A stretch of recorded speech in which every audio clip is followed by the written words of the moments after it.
nome é Raul Curva. E eu sou Daniel Faulin. E esse é mais um Deepcast, nosso bate-papo sobre design, inovação e percepção. E hoje a gente tem uma convidada muito especial, tanto para mim quanto para o Daniel, que é a Jordana.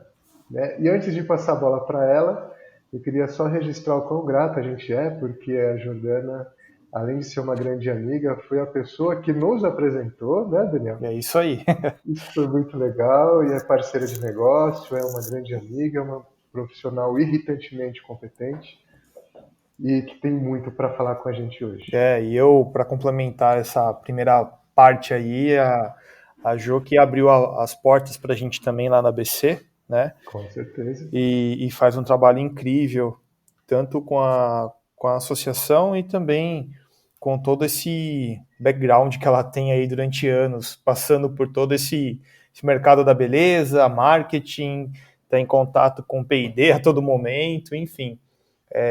Eu queria também deixar aqui o registro que, Jo, você é muito bem-vinda e eu tenho certeza que hoje o Deep vai ser bem especial. Então, seja muito bem-vinda, tá?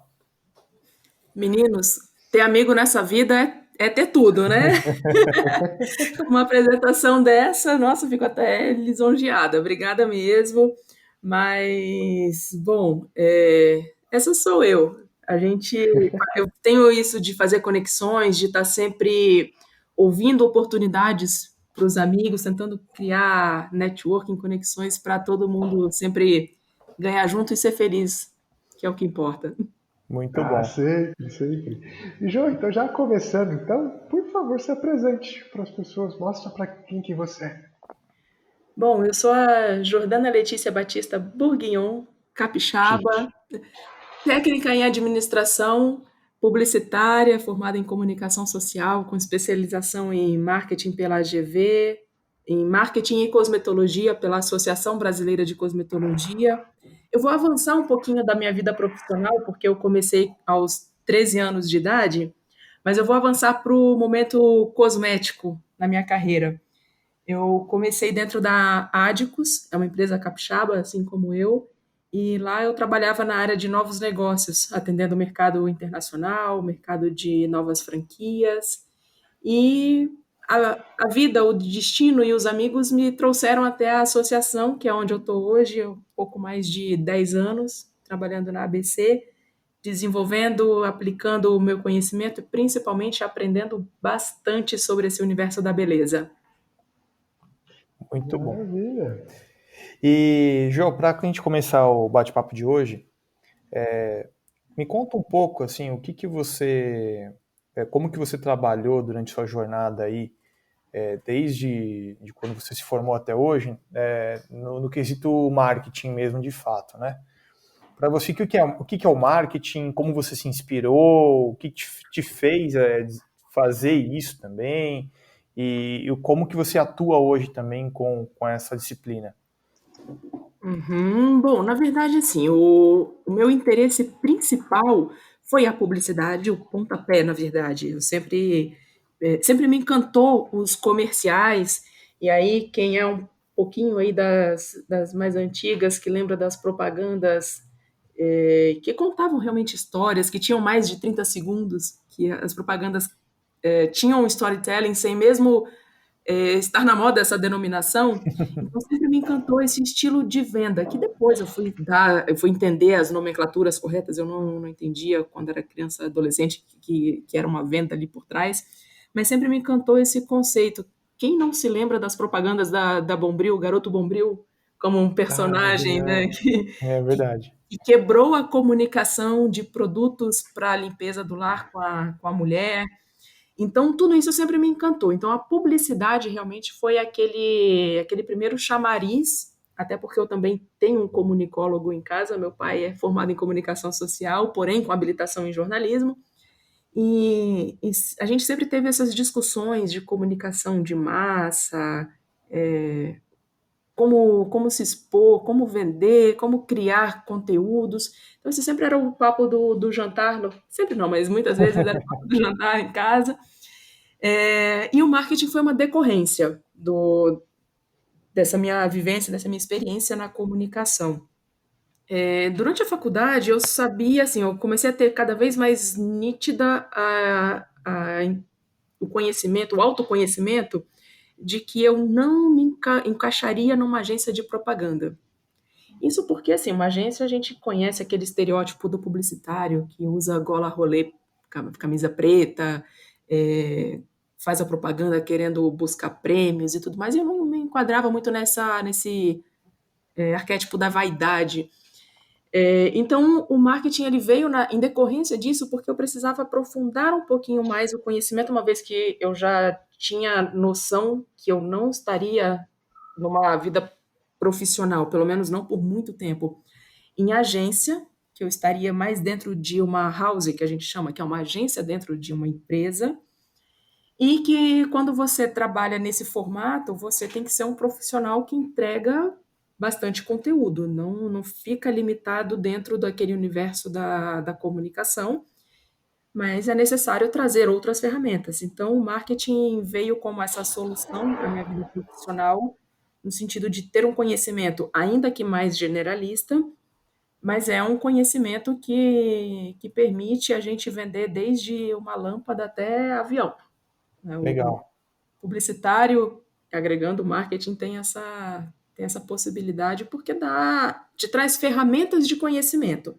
Essas ferramentas você aplica para qualquer produto, serviço, claro, com os devidos conhecimentos do segmento e do perfil de consumo de cada categoria de produto, mas ainda assim, a gente não está deixando de falar das ferramentas do marketing em cima disso. Mas na Adicus você atuava em qual departamento?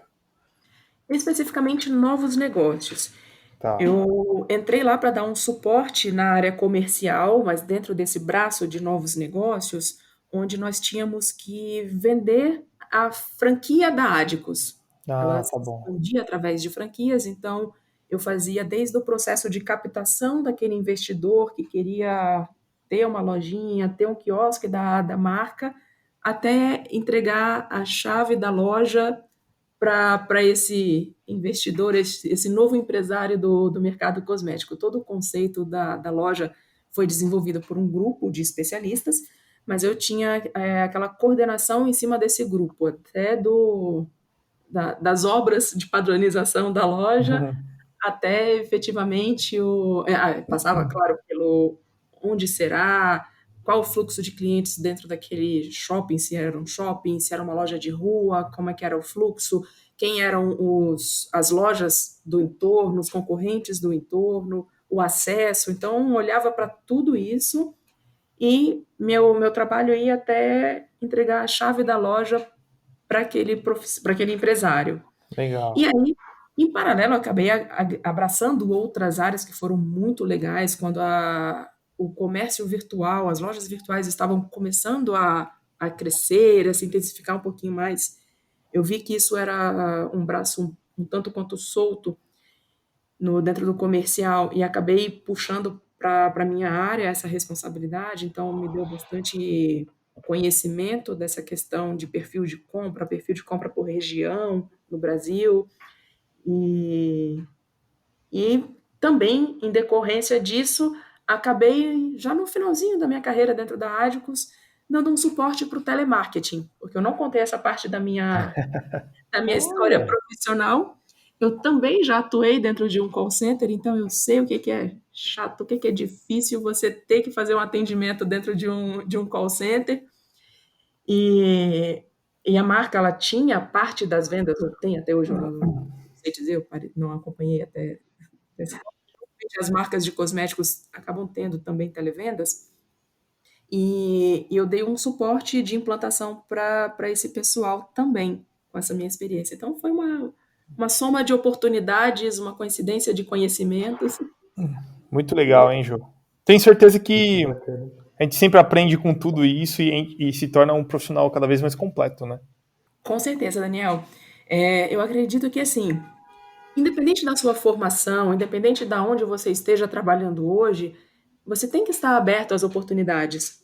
Porque se a gente fica enraizado na questão de eu me formei nisso, eu tenho um sonho de ser isso, você acaba muitas vezes perdendo oportunidades que A princípio, a gente não aproveita porque acredita que vai te distanciar daquele seu objetivo final, mas na verdade passa por uma trilha, uma jornada do conhecimento, de networking, de todas as benesses, por mais que tenham dores de cabeça, choro, tristezas, raivas aí nesse processo, descontentamentos, mas te leva a um aprendizado, a um crescimento profissional e, acima de tudo, pessoal. Muito legal. Perfeito. E, Jô, para a gente poder também começar aqui a colocar uma pimenta de piana, vamos dizer assim, eu queria muito ouvir de você o seguinte, tá? Porque aqui nós três somos especialistas no mercado que a gente atua, né? A gente é especialista no mercado de cosmético, embora a gente não atue só nele. Mas uma das coisas que incomoda um pouco é o fato deste mercado ser oficialmente tratado como supérfluo. Aí eu queria ouvir um pouco da tua opinião. Você acredita que cosmético, mercado de beleza, ele é supérfluo? Ou de tanto de se insistir nesse termo, o mercado acolheu isso? Olha, eu fico muito triste quando eu ouço de alguém, e graças a Deus eu não ouço isso de pessoas do setor, óbvio, mas eu fico muito triste quando eu ouço alguém dizer que, é só um batom, é um perfuminho, dando esse conceito, essa característica de supérfluo para um produto cosmético. Mas ele é muito mais do que um produto de embelezamento. A beleza que o produto promove em você, na gente que está usando, ele é ele traz para a gente uma sensação, ainda que seja uma sensação, tá? Mas ele traz um momento para a gente de autoestima muito grande, de autoconfiança, porque imagina mulheres que têm essa característica um tanto quanto mais vaidosa, a gente ir para uma entrevista de emprego, por exemplo, sem um batom, sem uma maquiagem, com aquela cara mais lavada possível. Aquele cabelo que está cheio de arrepiado para cima, ou aquele cheirinho embaixo do sovaco, assim, embaixo do braço, da axila, que dá uma certa insegurança. Gente, isso está tudo atrelado à autoestima, à confiança, à segurança como indivíduo dentro da comunidade, dentro daquele ambiente. Então, isso eu estou falando assim, de uma coisa, de um uso mais corriqueiro do cosmético. Se falarmos de mulheres, às vezes até homens também, mas mulheres, especificamente falando de câncer de mama, pessoas que estão em tratamento de câncer de mama, que perdem todos os pelos do corpo, em função, óbvio, do tratamento. Quando você desenha ali com um lápis, um simples lápis, a sobrancelha de uma mulher, quando essa mulher passa uma maquiagem, quando ela passa um batom, e se for um batom vermelho, então nem se fala, e existem pesquisas que mostram isso, mostram através de técnicas de detecção da feição da pessoa, quando ela se vê maquiada durante um tratamento de um câncer, ou até mesmo, como eu falei, que sejam em casos corriqueiros, é uma outra, é uma outra segurança, ela encara a vida de uma outra forma, com muito mais autoestima, muito mais confiança. E quando a gente descreve isso, para mim, cai por terra qualquer significado de cosmético é supérfluo. Muito Ah, bom. Isso e é aí muito também, bom. quando a gente pensa, por exemplo, um pouquinho mais profundo em questões sociais, quando a gente é criança, a gente ouve muito dos pais, das mães, né, falando: criança, filho, vai lavar a mão com sabonete antes de vir almoçar, antes de vir comer, né, que é importante a questão da higiene. Quando a gente pensa em crianças que não têm essas pessoas, essas figuras paternas, maternas para dar essa instrução, quem que ensina elas a higienizar essas mãos? Hoje, em plena pandemia, se fala muito de álcool gel. Você esquece a máscara e o álcool gel em casa, pronto, volta porque você Vai dar está ruim. errado. Você pode esquecer até carteira e celular hoje, mas álcool gel e máscara não pode. Álcool gel está dentro do mercado cosmético, né? O mercado de higiene pessoal. Ele é um produto dentro do escopo da Anvisa. Então, quem tem esse pensamento, convido a fazer uma reflexão um tanto mais profunda, menos superficial sobre o cosmético. E, Jô, isso também está falando um pouco de ABC, né? Qual que é o seu trabalho hoje lá na ABC, né? Qual que é o objetivo de vocês como associação e também de conscientização desse mercado? Bom, existe muita ciência por trás do cosmético, além de toda essa questão da autoestima, da segurança. Se engana ainda assim quem ainda acredita depois de tudo isso que o produto é um item supérfluo. Existe muita ciência, muitos pesquisadores vivem em função de descobrir novas moléculas, potencializar novos ativos que deem resultados mais rápidos ou que aumente a segurança do produto em aplicação na pele do consumidor. Então, a ABC ela vem como uma casa, literalmente uma casa da cosmetologia, onde o profissional do setor, independente do momento da carreira profissional que ele esteja, ou em que parte da cadeia produtiva ele está, ele encontra na ABC essa capacitação para ele desenvolver o dia a dia profissional dele, seja através dos cursos, dos congressos, dos eventos, de informação técnica, de conteúdos regulatórios.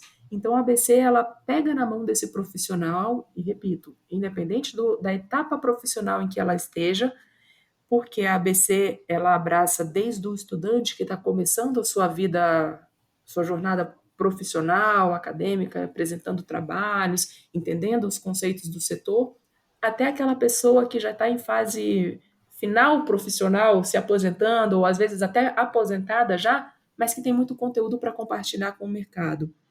Então, a gente tem como missão capacitar o profissional para que a cosmetologia brasileira esteja sempre na vanguarda do mercado mundial.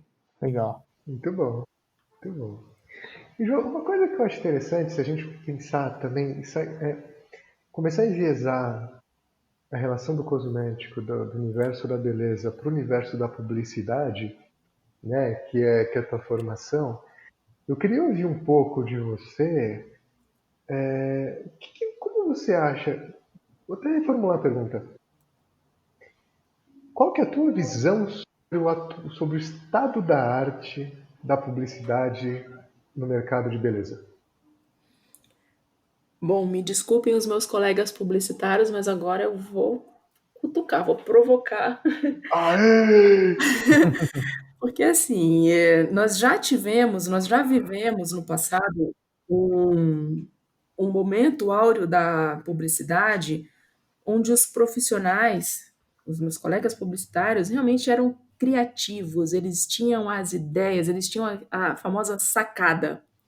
Hoje a gente vê uma certa homogeneização Uhum. da publicidade como um todo, e aí independente de veículos, mas a gente vê uma pasteurização da comunicação que ela não tem, por exemplo, um jingle que fica na cabeça da gente como ficava no passado. É verdade. Quem não se lembra da pipoca na panela? Começa. As marcas hoje, muitas delas, ou algumas delas, perceberam esse vazio que ficou e estão resgatando a comunicação, aquelas formulinhas que existiam no passado. Eu falo formulinhas, mas não no âmbito pejorativo. É porque eram profissionais que entendiam do assunto, tinham um repertório muito bom, entendiam o consumidor, sabiam, aplicavam as ferramentas de marketing, não era nada empírico, mas tinham tanto de ousadia que hoje não se tem, ou pelo menos não se percebe mais nas comunicações. E fora também que hoje a pulverização eu vou chamar de profissionais, tá? Sendo um tanto politicamente correta aqui, mas que não tem o conhecimento profundo no assunto e acaba prostituindo o setor da publicidade como um todo, e aí não só no âmbito cosmético, mas essa prostituição no mercado sempre existiu e hoje está cada vez mais. A gente vê aquelas consultorias que assumem a responsabilidade ou assumem o desafio de entregar resultado para a marca, mas sem efetivamente conhecer o mercado publicitário, sem ter sequer um resultado lá para poder ter um comparativo, para poder ter um parâmetro para que realmente possa mostrar que aquela métrica sugerida pela consultoria, por esses profissionais, realmente tem alguma efetividade.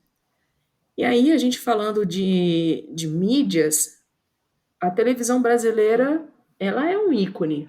Eu não estou defendendo nem criticando marcas da televisão, né, dos canais brasileiros, mas a gente tem uma qualidade muito grande de produção, de vídeo, dos nossos canais como um todo.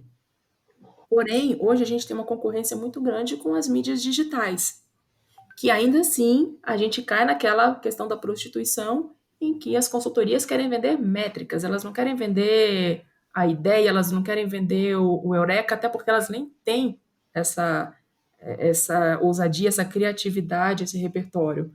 Então, realmente está uma situação bem crítica, que o Washington Oliveto não me ouça, até porque ele foi um dos grandes Aham. formadores dos profissionais, os grandes inspiradores dos profissionais na nas décadas de 80, 90.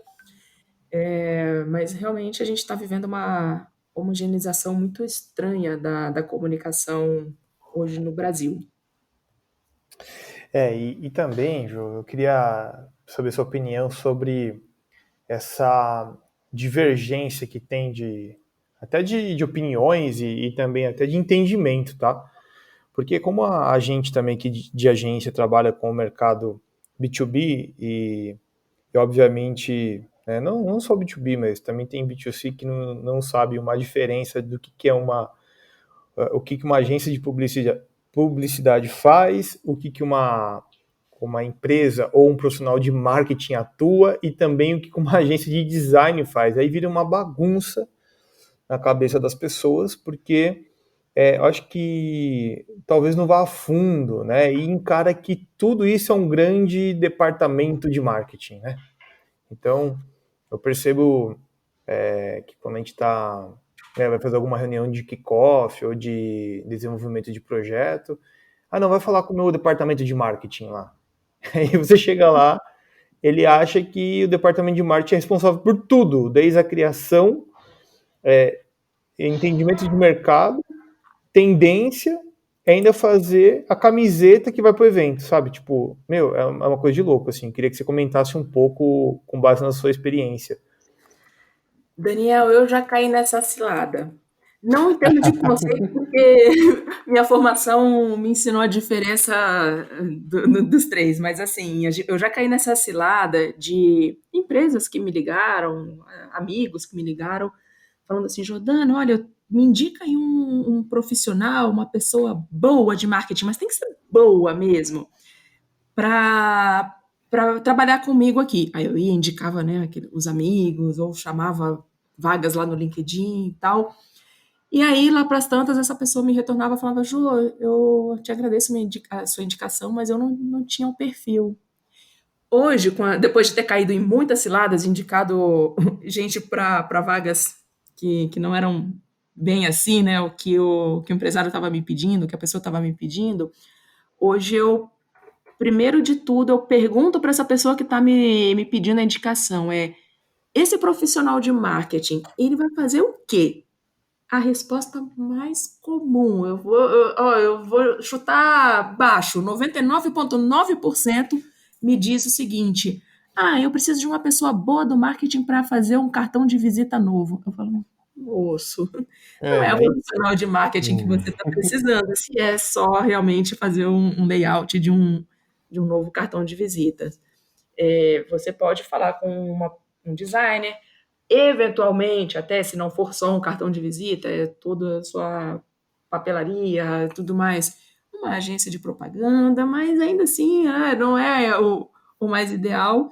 E aí eu começo a puxar a língua dessa pessoa, eu falo, o que efetivamente você está precisando com esse cartão? É só você distribuir na feira? Como é que está a sua comunicação com o mercado? Eu começo a explorar, provocar um pouco mais essa informação, esse pensamento mais sistêmico na pessoa que está pedindo a vaga, até o ponto dela falar ou entender que realmente não é a pessoa de marketing que eu estou precisando de uma agência de design, ou eu estou precisando de uma agência de propaganda para me fazer todo um conceito diferenciado, né? Porque aí cada um dentro da sua caixinha e das suas habilidades entregam produtos diferentes, embora sejam produtos complementares dentro desse guarda-chuva do marketing, né, da comunicação e do design. Porém, eu parei de cair nessa cilada e indicar os amigos para roubadas e para entrevistas que não dão em nada no final. Mas realmente é um conceito errado que as pessoas têm. E aí eu faço a meia-culpa aí, representando os meus colegas publicitários, particularmente. Isso não está claro na cabeça do empresário quando ele vai contratar uma pessoa do marketing, por exemplo, porque ele entende que o profissional de marketing é aquela pessoa que resolve tudo relacionado à comunicação da empresa para fora e da empresa para dentro, né, o É, endomarketing. Embora o profissional de marketing ele tenha essa característica, geralmente, de ser generalista, de ser aquele cara que normalmente pensa fora da caixinha, então ele vai trazer soluções ou ideias, mesmo que não sejam tanto da competência ou do âmbito profissional dele, mas é da experiência, da habilidade comportamental dele. Mas assim, isso precisa ficar claro realmente na cabeça das pessoas qual é a área de atuação de cada um. É um desafio. eu vejo isso porque me incomoda um pouco e eu acho que a gente tem, como profissional da área, especialista também, a gente precisa, é nosso dever educar também as empresas e as pessoas que não sabem, porque quanto mais a gente explorar isso e trazer né, marketing é isso, publicidade é isso, branding é isso, quanto mais a gente educar esses profissionais, mais eles vão ver valor no nosso trabalho, né? Então, eu acho que nós também temos essa meta, né, como empresa também, para que, às vezes, não é nem por maldade, mas o diretor ou o representante da empresa ali, ele nunca teve um modelo de gestão voltado para branding ou para marketing, por exemplo, porque a vida inteira dele foi meio que commodity, por exemplo, né, que é compra e vende, compra e vende, compra e vende, não tem muito valor agregado ali, ele não sabe o que é aquilo, né? Então, é só um comentário aqui, né? Assim, eu acho que vale a pena a gente refletir, quem está escutando a gente, que quando você fala assim, putz, a empresa não entende o que eu faço. Primeiro, né? Será que a empresa, você está sendo claro o suficiente, você está explicando aquilo que você faz, até para uma pessoa que nunca vivenciou isso, né? Tipo, acho que isso é importante também, a gente ter essa reflexão, né, Ju? Perfeita reflexão, Daniel. E eu nem falo só do lado do profissional, como você muito bem colocou. É um desafio muito grande hoje também para o empresário. E aí eu trago a realidade do pequeno empresário, porque quando a gente fala de grandes empresas, elas têm superestruturas, mega consultorias que dão todo o suporte, todo o acesso à informação para elas. Mas quando a gente pensa no universo do microempresário, daquele empreendedor que ele tem que no setor cosmético, ele é o formulador, ele é o responsável técnico, ele é o cara de compras, e se a tia do café falta, ele é o cara que faz o café. É muito difícil ele também conseguir ter esse entendimento sem um suporte, sem o profissional da comunicação, do design, do marketing, facilitar essa informação para ele. Então, e essa é uma característica do nosso setor. Se a gente faz uma régua de corte dentro das indústrias de produto acabado, faz uma régua de corte no top 10, a gente está falando de quase 2.690 indústrias, arredondando aí um tanto, arredondando as indústrias de produto acabado que são de médio, pequeno porte. É uma oportunidade também, é uma oportunidade para os profissionais mostrarem para esse empresário, se eles investirem em pessoas, em perfis corretos, adequados para o que a empresa precisa, entender que esses profissionais podem entregar as soluções que as empresas necessitam nos seus vários momentos, todo mundo tem a crescer nesse pacote, nesse bolo, né? Com certeza. Maravilha. E aí, gente, pegando esse gancho, eu queria ouvir um pouquinho de vocês dois, tá? Acho que tanto da Jo, da percepção de ABC e de publicitária, quanto do Daniel, que tem agência. Porque uma coisa que eu já tive essa experiência também, e vejo muito isso no mercado, que você recebe um briefing, parece que vem um pacote pronto, e tudo que está relacionado à comunicação entre a promessa e a entrega tem que ter uma influenciadora, tem que ter uma pessoa famosa, tem que ter um momento uau, então eu estou passando um sabonete comum, sem nenhum valor agregado ou alguma tecnologia diferenciada, mas eu estou tendo uma sensação orgasmática dentro do chuveiro, pelo simples passar do sabonete, ou estou passando um shampoo que vai me deixar um cabelo fantástico, tipo Gisele Bündchen, que tipo, é um absurdo aquele cabelo, e que você nunca vai ter aquele cabelo, porque você não é Gisele Bündchen. Mas tenho sempre a impressão que existem esses pacotes prontos, e que existe ou pouca criatividade em pensar novas alternativas, ou as novas alternativas são tão ousadas dentro de um ambiente tão comoditizado que parece que se você sair da curva você não vai ter referência. Não sei se foi claro, mas eu queria ouvir um pouco de vocês. Como é que vocês enxergam essa relação até que sutil do que o mercado comunica, como ele comunica, das experiências que ele promete, muitas vezes ele não entrega, porque ele promete baseado em algo que não existe. É muito distante do nosso dia a dia. E eu já falei pra caramba, gente. Pode Por começar, favor. Ju. Bom, obrigada, Daniel. Raoni, eu acredito que aí a gente esteja falando de duas situações. Primeiro, em relação à identidade. Se eu não crio identidade, se aquela figura que a marca está utilizando, aquela modelo, não me representa, eu não crio uma identidade com ela, não adianta, não deu liga, não rolou química aí no processo, eu vou entender, né, porque os consumidores hoje eles têm cada vez mais informação a isso, e isso é bom, embora muitas marcas achem que isso é ruim, mas isso é bom, os consumidores ficarem mais críticos, mais provocativos. Porém, se eu não criei como marca uma identidade com o meu consumidor, eu posso vender o primeiro. O segundo já vai ser mais difícil, o terceiro, então, nem se fala. Então, o investimento de tempo, dinheiro, de marketing, tudo em cima disso, pode não dar o resultado esperado que a marca pensa ou gostaria de ter. E o segundo ponto é em relação à autoridade. Muitas marcas, até como essas consultorias que vendem métricas, como eu falei na questão anterior, que falam, olha, mas essa digital influencer tem milhões de seguidores e que cada letra que ela fala no YouTube dela gera milhões de vendas. Olhe com uma lupa e uma lanterna em cima desses números Boa. para ver a efetividade dessas vendas, a recompra dessas vendas.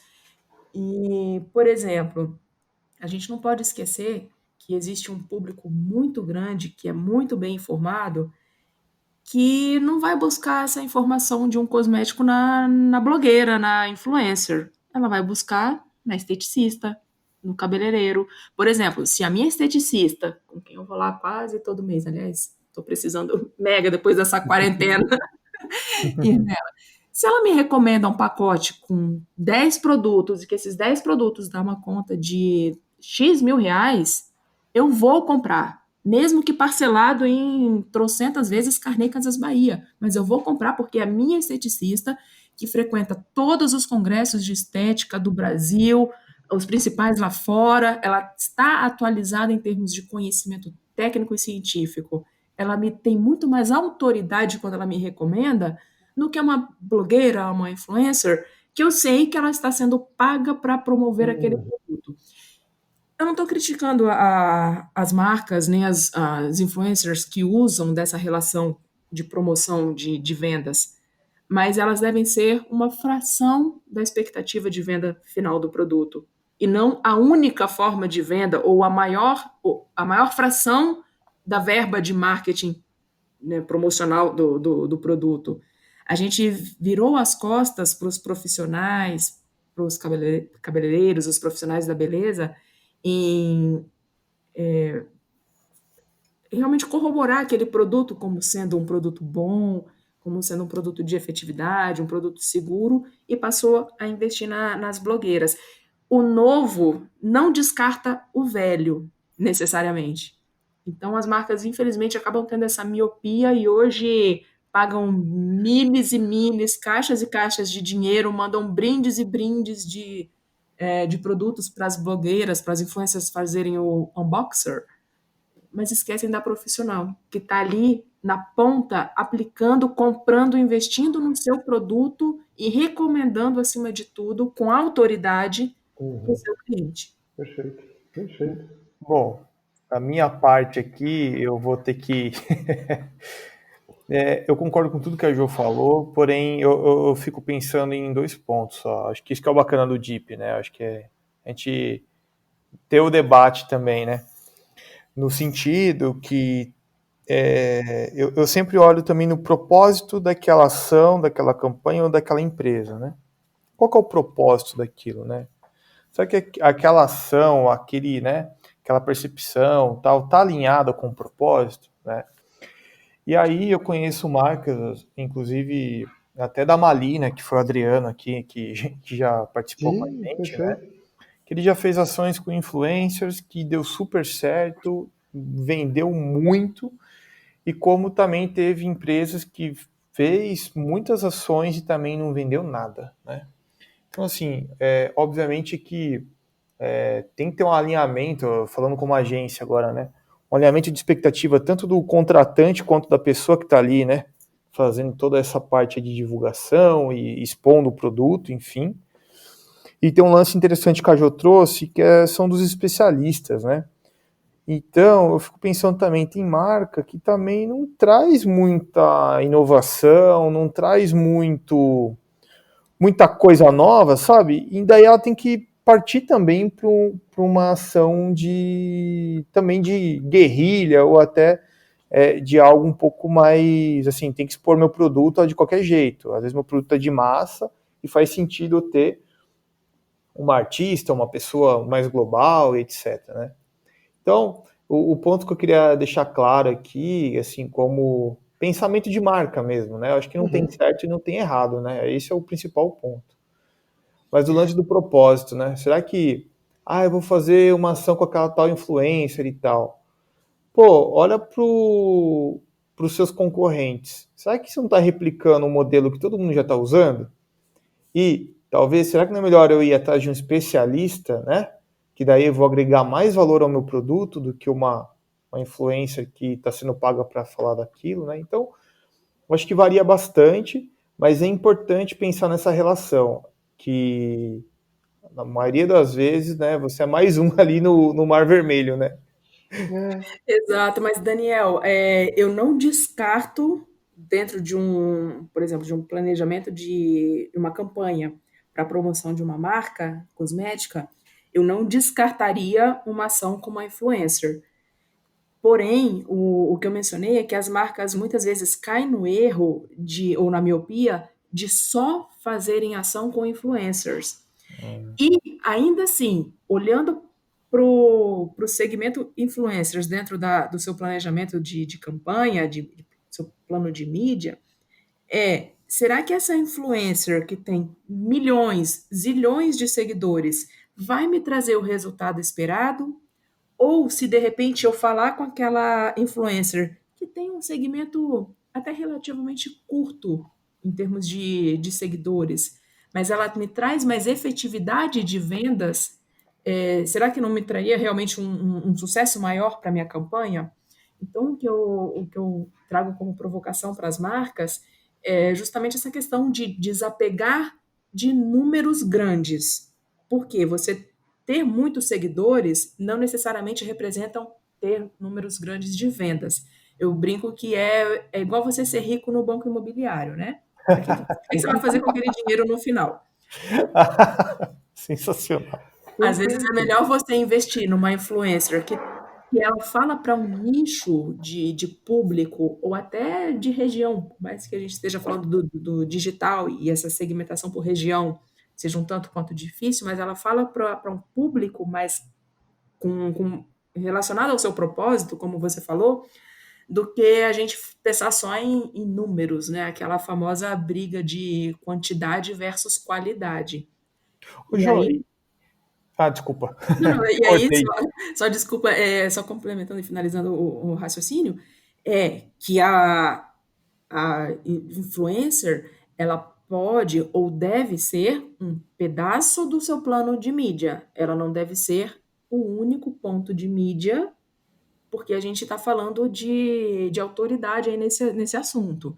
E a gente Legal. sabe que uma autoridade, quem tem mais sintonia, mais empatia com você, é um profissional que esteja gabaritado para isso, né? Legal. Não, eu ia complementar também que às vezes a gente também fica preso ou vendo ações de grandes influencers, né? E no final tem micro-influencers também ganhando muita notoriedade também no dia a dia, né? Exato, exato. Na ABC, a gente tem recebido um grupo de influencers com um tanto mais de embasamento técnico. Nós temos recebido dermatologistas, profissionais da farmácia, profissionais de química, que estão enxergando essas oportunidades dentro do universo digital, dentro do universo das influencers, que querem passar para o consumidor conteúdo. E não simplesmente aquele unbox lindo de recebi um presente maravilhoso da marca tal, e eu tenho que necessariamente falar bem da marca tal, porque eu recebi uma super caixa maravilhosa com um laço vermelho neon gritante em cima dela. Então, nós temos recebido com cada vez mais frequência esse grupo de profissionais que tem conhecimento, ou pelo menos tem formação técnica para isso, e buscam na ABC informações, conteúdos técnicos que possam respaldar o que elas explicam de forma científica para o consumidor. Sem aquela carga da química na palavra, né? Até porque muita gente fugiu da aula de química e não vai entender por que os poliquaternários ou silicones e não sei o que Eita! lá faz tal coisa, mas ela vai entender que aquilo dentro da formulação traz aquele tipo de resultado para o cabelo ou para a pele. Então, estamos vendo uma movimentação em cima disso. Profissionais da área técnica que estão buscando o universo, estão buscando em cima dessa sua formação, né, dentro desse conceito científico, informações para compartilhar em âmbito digital com mais gente, com mais consumidores, explicar esses produtos com conceito, realmente não ficar só naquele blá blá blá do que a marca vende e que eu tenho que falar Perfeito. porque eu recebi para falar bem daquela empresa. Muito bom. E é interessante, né? Porque você vê que tudo cabe quando é coerente com a proposta, né? Mas não é a gente não pode tratar essa relação como se fosse uma receita de bolo, né? Nem deve, né? Perfeito, perfeito. Porque o que a minha marca, o que serve para mim, às vezes não serve pro outro, né? Exatamente, até porque quando a gente fala de nichos ou quando a gente fala de indie brands, aí realmente não existe receita de bolo, não existe livro que explique como fazer, mas existe uma grande oportunidade do mercado para isso. Uma marca que eu gosto bastante do conceito é a Mother Dirty. A Mother Dirty foi quem trouxe efetivamente para o mercado cosmético a aplicação do conceito microbioma. E essa marca nada mais foi do que, assim, o nascimento dela nada mais foi do que uma mãe que olhava o seu filho brincar na lama, no quintal, e falava, poxa, mas isso é bom para o meu filho, mas ele volta para casa cheio de bactérias, essas bactérias na pele, se eu passar um sabonete que mata 99% das bactérias, entendeu? Então criou esse conceito sem tecnicidade na cabeça da mãe, mas de uma forma provocativa em termos do próprio racional, né, que ela desenvolveu para a marca.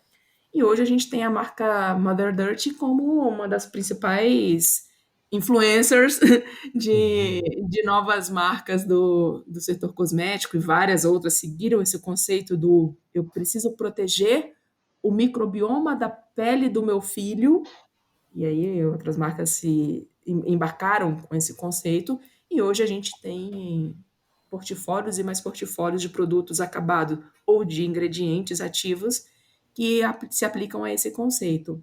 Muito legal. Perfeito. E, João, eu queria dar uma volta em relação ao tema, que é a relação da ciência cosmética, né? Até porque agora o Daniel também é professor, né? E é Ó, muito legal pega a essa. responsabilidade. Estamos sempre aprendendo e ensinando, Daniel. Sempre. E é muito legal isso, porque, de fato, né, existe um distanciamento absurdo entre academia e empresas, né, entre academia e corporação. E uma das coisas que a gente percebe muito, né, é o despreparo de ambas as partes para lidarem com ambas as partes de uma forma fluida. Às vezes é um excesso de burocracia de um lado, mas também uma falta de preparo de acolher ali uma possível inovação acadêmica que tem um tempo da academia, é outra pegada, é outra linguagem, é outro fluxo, né? Eu queria ouvir um pouquinho de você. Como é que você enxerga esse distanciamento? Se é saudável, se é natural, ou é que no final das contas a gente está de ambas as partes. Um lado cria produto que vira commodity, e o outro cria pesquisa que vira porta-treco na gaveta. Raoni, eu não vou nem dizer que existe um distanciamento. Não, não existe um distanciamento, assim, pura e simplesmente. Existe uma zona abissal entre a universidade e o mundo corporativo, né? Porque ah, aí existem vários aspectos. No passado recente, foi publicada uma pesquisa mostrando em que as universidades brasileiras, em relação às cadeiras cosméticas, né, elas estão muito bem posicionadas no ranking mundial referente ao desenvolvimento de trabalhos científicos, de pesquisas. Porém, muito próximo a esse período, foi apresentado um ranking global em relação ao nível de inovação e desenvolvimento de projetos de inovação dos países, e o Brasil apareceu atrás do Cazaquistão, Portugal, lá na lanterninha. E aí foi quando a gente, num café despretensioso, né, Raoni, Ah, sim. se fez a grande pergunta do universo. Por quê? O que está acontecendo nessa zona abissal em que as universidades não se conversam, não se conecta com as empresas, com o mercado corporativo, as empresas não enxergam a universidade como uma fonte de informação dentro do seu funil de inovação.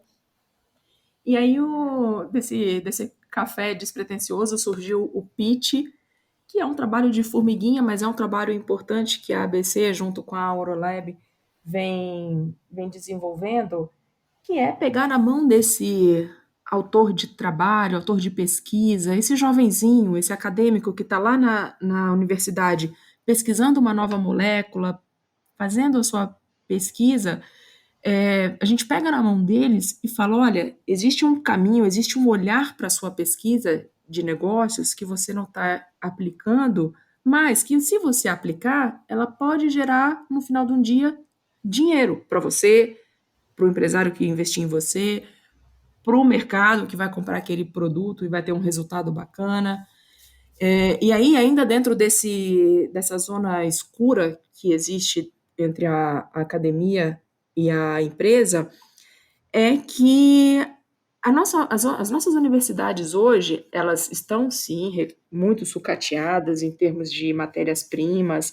As universidades, elas não são vistas como potenciais clientes ou como pontos de inovação por parte das empresas. Então essas empresas, esses fornecedores de insumo, não enviam portfólio, não enviam amostras para esses professores trabalharem pesquisas com os universitários. Por outro lado, também, a universidade ela está, de uma certa forma, acomodada, sem meias palavras, Perfeito. está acomodada em cima de um padrão de eu faço pesquisas, porque quanto mais eu publicar, mais eu tenho visibilidade, mais eu ganho alunos, sabe? Fica naquela rodazinha do hamster. Não generalizo, existem professores acima de tudo, eu não falo nem universidades, mas eu falo professores que Uhum. tentam, com um esforço hercúleo, sair dessa roda, mas que não depende, infelizmente, somente deles, depende de toda uma burocracia que existe acima deles, né, que é difícil quebrar, vai levar muito tempo, mas tomara que se quebre isso. Mas que o pitch, ele vem com essa solução, ainda que de curto prazo, a gente vem com uma solução de provocar na mente desse professor formador de alunos, de profissionais, futuros profissionais do setor cosmético, ou até mesmo dos alunos que um dia vão virar profissionais do setor, a gente tenta, de uma maneira, provocar uma mentalidade mais empreendedora, transformadora dele, para que ele possa realmente fazer uma pesquisa que entregue resultado e não pura e simplesmente vire um lindo TCC, nota 10, dada pela banca, e um lindo book dentro da biblioteca da universidade, mas que sim vire um negócio, vire um produto com aplicação no mercado, que é a grande diferença. Por outro lado, a empresa, ela precisa olhar para a universidade como fonte de informação, como fonte de inovação, Uhum. porque muitas universidades têm equipamentos através de várias fontes de fomento que o governo e empresas, relações público-privada oferecem, disponibilizam para as universidades, elas têm muitos equipamentos que sequer as grandes empresas do setor têm, ou somente as grandes empresas do setor têm. E está ali à disposição. Basta simplesmente marcar um café com o professor, explicar um pouquinho do conceito do projeto e fazer as coisas acontecerem.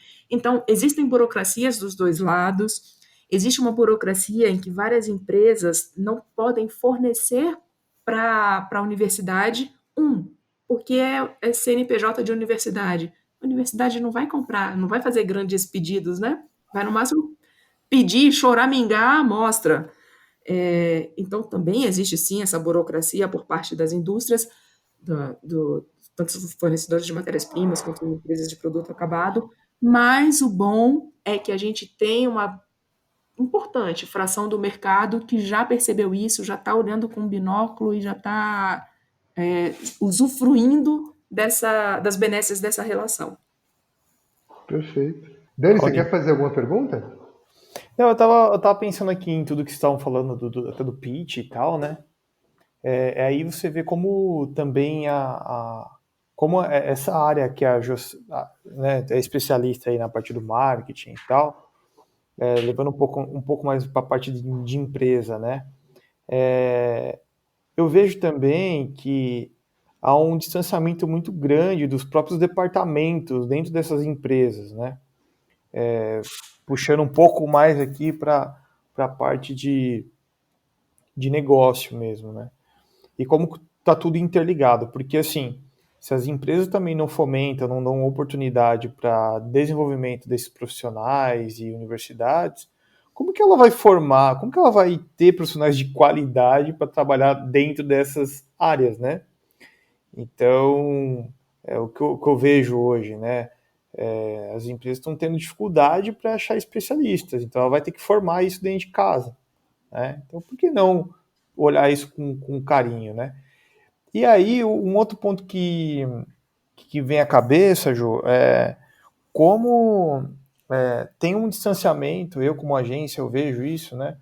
Um desalinhamento, por muitas vezes, do time de marketing com o time de P&D e laboratório, enfim, né?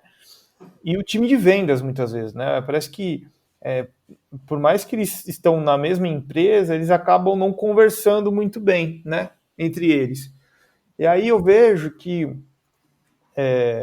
muitas oportunidades são desperdiçadas nesse tempo, porque essa falta de alinhamento acaba atrapalhando tudo. Então, não, tendência quem vê é marketing. Não, mas espera aí, eu não vejo tendência, eu vejo mercado, mas quem tem que ver tendência é P&D. E um fica jogando pro outro, Daí, quando eu olho para tudo isso, eu falo, meu Deus do céu, Que bagunça. que bagunça e para onde eu vou, né? Porque eu tenho que agradar todo mundo aqui nessa empresa, porque eu sou agência, né? Então, assim, eu queria que você comentasse um pouco disso também, para ver se é uma coisa da minha cabeça ou não, realmente acontece, né? Daniel, respondendo essa sua pergunta, realmente é uma dor de várias empresas essa desconexão dos departamentos de marketing, de P&D, as famosas área criativa com a área técnica. E, na verdade, eu divido essa responsabilidade, eu acredito que, na verdade, essa divisão de responsabilidade esteja tanto dentro da empresa, quanto parte dentro do profissional, dos profissionais. Por que isso? Primeiro, eu vejo que as empresas, elas realmente devem criar ambientes, os gestores, né, as empresas não criam, na verdade, as pessoas criam. Então, os gestores devem criar ambientes integrativos, de sinergia dos times, na verdade, do time, porque a gente está falando de uma equipe só, cada um dentro da sua expertise, mas então, quando a gente vai desenvolver um produto, vai colocar um briefing de um produto novo ou uma remodelagem de um produto, a gente tem que sempre pensar num time multidisciplinar, porque a gente vai ter atribuições ou habilidades de um profissional de marketing que a gente não vai encontrar num comportamento de um profissional técnico, vice-versa. A gente, óbvio, também deve incluir dentro desse time multidisciplinar a pessoa ou as pessoas da área regulatória, porque não adianta nada um profissional de marketing desenvolver uma ferramenta maravilhosa de vendas, um apelo maravilhoso de vendas, se esse ingrediente que o P&D colocou dentro da formulação, por exemplo, não estiver autorizado para utilização ou estiver dentro de alguma lista restritiva da Anvisa. Assim como também a gente precisa ter um olhar da produção para esse produto, um olhar do design de embalagens para esse produto, para saber se essa embalagem que está sendo, a princípio, indicada, sugerida pelo marketing ou pelo grupo técnico, tem realmente aplicabilidade dentro do produto, se ela não tem uma interação com o produto, se ela não vai descaracterizar a formulação, ou se lá na gôndola ela vai ter uma aderência, uma disponibilização boa na gôndola. Antes disso, até, essa embalagem que o marketing achou linda, maravilhosa, que o fornecedor foi lá vender num preço super bacana e falando que é a última moda em Paris, ela cabe na caixa de embarque do pessoal de supply chain, que eles têm como padrão. Então, a marca, ela precisa, os gestores, eles precisam ver o grupo de desenvolvimento de produtos ou remodelagem, renovação, chame-se lá como quiser, de um produto, ela tem a necessidade de ser multidisciplinar. Se ela nascer dentro de um único setor e viver ali, ela vai morrer. Em alguma etapa desses encontros com os outros departamentos, ela tem um sério risco de morrer. E aí você perdeu tempo, dinheiro, energia da sua equipe. E a gente tem profissionais muito bons em todas essas áreas, com formações muito boas, que elas podem se unir e fazer uma entrega correta, assertiva para a marca. Então, infelizmente, a gente vê muita vaidade dentro dos ambientes corporativos, principalmente dentro do ambiente de marketing, né? Porque o profissional de marketing, de publicidade, com essa formação generalista, ele tende a pensar que sabe de tudo. Não, não é bem assim. Ele pode saber de muita coisa, mas ele não sabe de tudo. Ele precisa do apoio, do suporte das outras áreas, assim como as outras áreas não vão ter habilidades que o profissional de marketing, que o publicitário, que o designer vai ter. É complementar, né, Jô? Correto. É complementar, assim como tudo nessa vida. A gente não vive sozinho, né? Ou se vive é tão chato. Pois é. E se for uma coisa super bacana, eu queria só complementar também, que é a valorização da nossa profissão também, né, Jô? Você falou agora, né? Criação de tudo que a gente vê, a embalagem, a forma de como ela está exposta ali no ponto de venda, todo o pensamento estratégico por trás de como criar um item de diferenciação. E aí isso eu estou incluindo marketing, publicidade, designers aí de tanto de tipografia, gráfico, design de embalagens, né? Porque às vezes as pessoas não valorizam e acham que tudo é muito fácil, né? Não, não, não, não. Faz ali a embalagem quadradinha mesmo e coloca ali o logo em fonte serifada. Então, assim, eu acho que a gente tem que também valorizar o nosso trabalho, porque tudo que a gente compra e tudo que a gente vivencia hoje tem alguma pessoa por trás, um criativo pensando nisso, né? Perfeito. Bem pontuado, Daniel. Nós temos profissionais muito bons no Brasil, boas formações no Brasil, em termos de escolas, de referências, de tudo. E falta um pouco, na verdade, a gente, como brasileiro, acaba tendo um tanto quanto desse comportamento vira-lata, né? De tipo, o vizinho é sempre melhor do que a gente. E Uhum. não é assim não. A gente tem muitos bons profissionais que estão na vanguarda dos conceitos, sabem tudo o que que é tendência lá fora, estão extremamente bem antenados com os conceitos. E aí, falando do designer, trago não, leva um pouquinho da responsabilidade para os seus colegas, Daniel, de formação, de também conceituar, pontuar qual é a habilidade de um profissional do design dentro de uma concepção de um produto, de um serviço.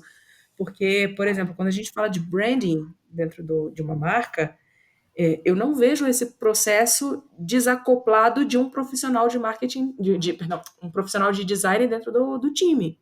Por quê? Essa é a pessoa que vai trazer aquele conceito não só da estética, tá? Mas ele tem a habilidade, quando bem formado, quando bem instruído e com boa experiência, ele vai conseguir entender as demandas que as outras áreas relacionadas trazem de conceitos de publicidade, até o próprio conceito da produção, se ele cabe na caixa de embarque ou não. Uhum. O profissional de design, ele tem esse olhar para o todo, e ele consegue colocar numa prancheta, num layout, num mockup, ele consegue traduzir essas informações para um produto, para um desenho, sempre, claro, com muita estética, porém, não só, não falo estética no sentido superficial, mas assim, ele reúne essas informações que o marketing trouxe, que o profissional da comunicação trouxe, que o pessoal da publicidade, da produção trouxe, o supply chain informou também, ele consegue tangibilizar todas essas informações. Perfeito. Perfeito. E aí eu queria só fazer uma pergunta para a gente já começar a entrar no final, que já faz um. Daqui a pouco a gente vai virar a noite aqui, porque está muito legal. Eu queria fazer uma pergunta para o Daniel e queria pedir para a Jordana comentar um pouco. Que é o seguinte, Daniel, na tua percepção, assim, qual que é a qualidade, entendendo, né, todo esse contexto de qualidade de profissionais que a gente tem muita gente muito boa, né? Inclusive a gente não só já trouxe e vai trazer aqui para conversar com vocês. Mas qual que é a tua percepção sobre o design brasileiro de produtos cosméticos, de embalagem cosméticas atual? Olha, cara, assim, eu vejo, além de seguir muitos designers e eu vejo, assim, uma variedade incrível, assim, de criativos no Brasil. E eu acho que o Brasil, sim, é um país que tem grandes designers e eu acho que a gente tem que valorizar isso de fato. E é o que a Jo falou, a tendência é sempre a gente olhar para fora e falar, não, de fora é sempre melhor do que aqui, né? Quando eu olho para cá, quando falo de cosméticos e tal, eu vejo até uma palestra que eu assisti no fórum de embalagens da ABC, inclusive, que tinha lá o Bruno, que ele comentou sobre um case da L'Occitane, né? Que assim, a gente tem uma dificuldade aqui de encontrar embalagens de vidro, inclusive, que tenham personalidade, que tenham um shape bacana, que tem de fato ali, uma entrega diferenciada, né? E aí, quando a gente olha para o o mercado, a gente vê com questão de embalagem e parte de rótulo, é tudo muito, muito igual, não tem para onde fugir. E aí onde o designer ele entra com a sua criatividade para extrapolar talvez a barreira de embalagem de fato, né? E ir para um rótulo talvez um pouco mais criativo, ou talvez criar alguma extensão de marca ali que crie essa experiência para o consumidor, né? Mas eu acho que, assim, pegando do ponto de vista de marca em si, eu vejo que tem boas marcas hoje no mercado, que tem designers que criam todo esse desenvolvimento assim tanto de marca, de propósito ali também vinculado a isso, e também traz grandes insights, como é o caso da L'Occitane. Eu gosto bastante da parte do Brasil, que eu acho que eles valorizam bastante o designer brasileiro, assim como outras marcas de cosméticos que trazem isso para o nosso dia a dia. Mas eu acho que ainda falta um pouco essa percepção da nossa capacidade, sabe? De realmente trazer coisas inovadoras ou conceitos ainda que fazem a diferença. Eu acho que não tentar cair no comum, sabe? Quebrar esse status quo aí é fundamental. Daniel, e se você me permite complementar aí, você primeiro colocou o dedo na ferida de muitas marcas. E é importante sim cutucar o empresário acima de tudo em relação a isso, porque fazer uma embalagem diferenciada, uma embalagem exclusiva no Brasil hoje, muitos empresários entendem sendo caras, né? Caro esse investimento. E realmente é. Hoje, uma faca, um corte específico, um molde específico de uma embalagem pode gerar em torno de R$ 200.000, dependendo do shape dela.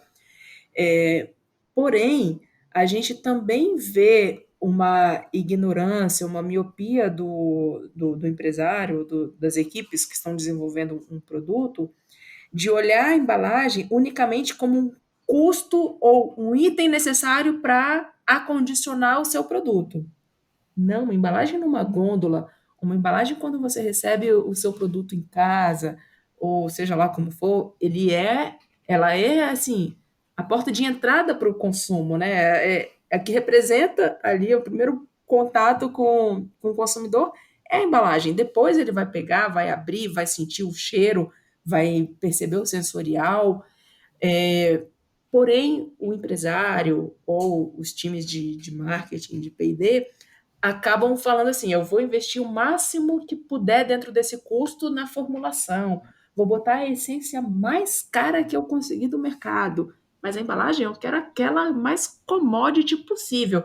Depois bota a culpa no time de design que fez um rótulo que não vende tanto assim, né?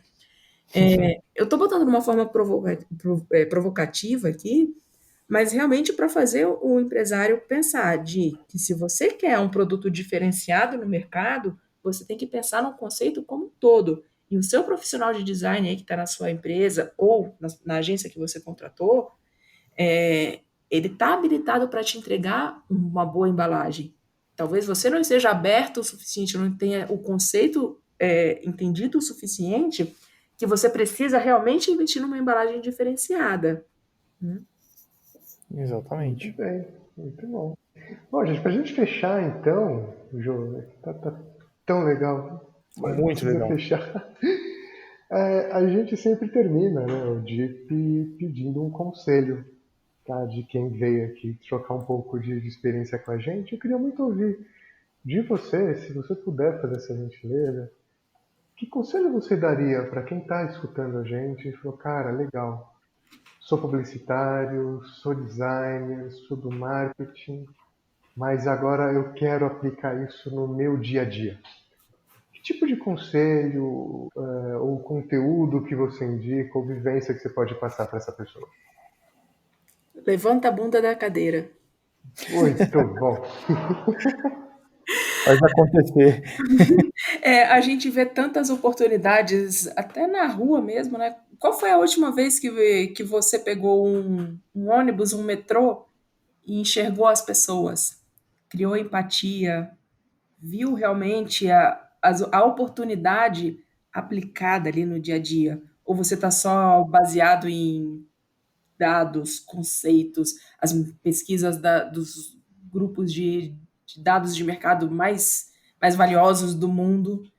Mas se você não conseguiu interpretar esses dados, não transformou essa informação que você tem em produto, em efetividade, ali no lucro no final do dia, vendendo o seu conceito, produto, você não conseguiu efetivamente cumprir sua função de profissional de publicidade, de marketing.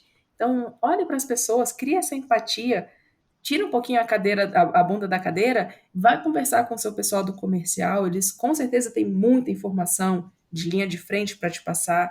Vai olhar a produção, almoça com eles lá no refeitório, ouve um pouquinho da história deles, do dia a dia, das dores de cada um, se apoie extremamente no seu pessoal de P&D, eles têm muita informação técnica, até porque se você fez humanas, possivelmente você não era tão bom assim em química, biologia, né? Eles sim. Então, por isso que eu falo que são times multidisciplinares, são habilidades, são comportamentos complementares. Porém, não adianta nada você estar acomodado atrás de números, planilhas mirabolantes com várias fórmulas, se você não consegue entender a aplicabilidade dessa informação no final do dia. Perfeito. Muito bom. Maravilha. Bom, Jordana, Daniel, muito obrigado. Foi muito especial hoje, foi muito bacana. Espero que vocês tenham gostado também. Jô, obrigado de monte. Espero que você tenha gostado. Viu? Foi um imenso prazer ter você aqui com a gente. Foi muito bacana, meninos, estar aqui com vocês. Espero ter colaborado de alguma forma. Desculpem os meus colegas publicitários, profissionais de marketing, mas às vezes realmente a gente precisa cutucar a ferida, incomodar um pouquinho. E se você se sentiu incomodado, é porque tem alguma coisa para a gente trabalhar juntos aí. É isso aí. Obrigado, Jô. Queria agradecer demais aí pela sua participação e dizer que estou muito feliz com tudo que você falou hoje, porque é tão bom ver, assim, escutar pessoas do mercado com competência, que trazem o dia a dia aqui para o nosso DIP, e eu acho que esse é a grande sacada do nosso podcast, né? Trazer as suas experiências e o seu ponto de vista para agregar no nosso assunto aqui. Então eu queria agradecer muito, muito, muito mesmo, tá? Gente, muito obrigado e muito em breve mais um DIP incrível para vocês. Até já. Até já.